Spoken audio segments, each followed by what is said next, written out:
Hello, my name is Dale Zimmerle, and I'm running for Ward 2 City Council in Casper, Wyoming. Wonderful. And then tell me a little bit about yourself. So where are you from and what do you do I'm for originally work? from Michigan. We moved out here in '06 during a boom time. I was born and raised on a farm. Started driving tractor at 6 years old and always have run equipment. And even at 6 years old, you knew how to hand a wrench to your father and learn about mechanics. And so that's what I've been doing most of my life is equipment operation mechanics. Great. Which in Wyoming there's a lot of. And why do you want to be on the Casper City Council? For the last 10 years or so, I've been following the city council, going to meetings, and now watching them online, especially with the virus that became more popular. And oftentimes I would not agree with the way they were handling things.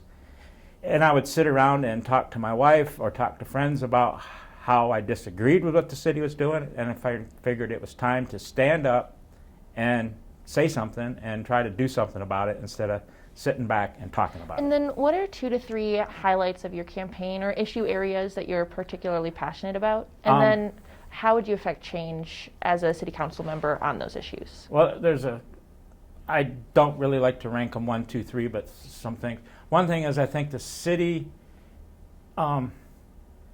needs to downsize. The city government itself needs to downsize.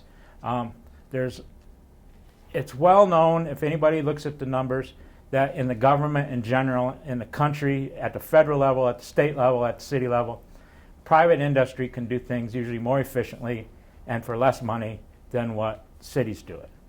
And I really think that needs to be investigated. It seems like the city, as money rolls in, they spend it, and they're not looking at downsizing hardly ever, unless we're in a bust economy, and then they have to. But as soon as the bust is over, city spending takes right back off again. So that's one. And I hear a lot about ethics and things with the city and that. And I think that's very important, but I don't know if we need a code of ethics.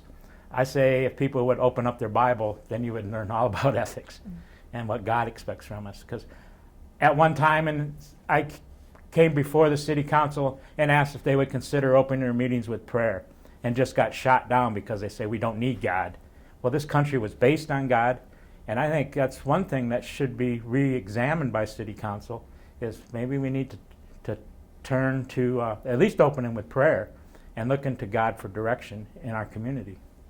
If this city should be known for something, I think it should be known as a God-fearing city. And if people want to move here, that would be a good reason in my book as a Christian. Also, the city goes on and on about how we need all these frills almost, the ski resort, the event center. Those are important things, don't get me wrong. But what I don't agree with is the city putting so much money in there. And I've asked city council some of these questions, and I get these answers that, well, that's why people come here. Let's be honest with each other. People come to Casper, Wyoming for a job. They're not going to travel from across the country just to come, oh, it's a very nice place. They're coming here for employment.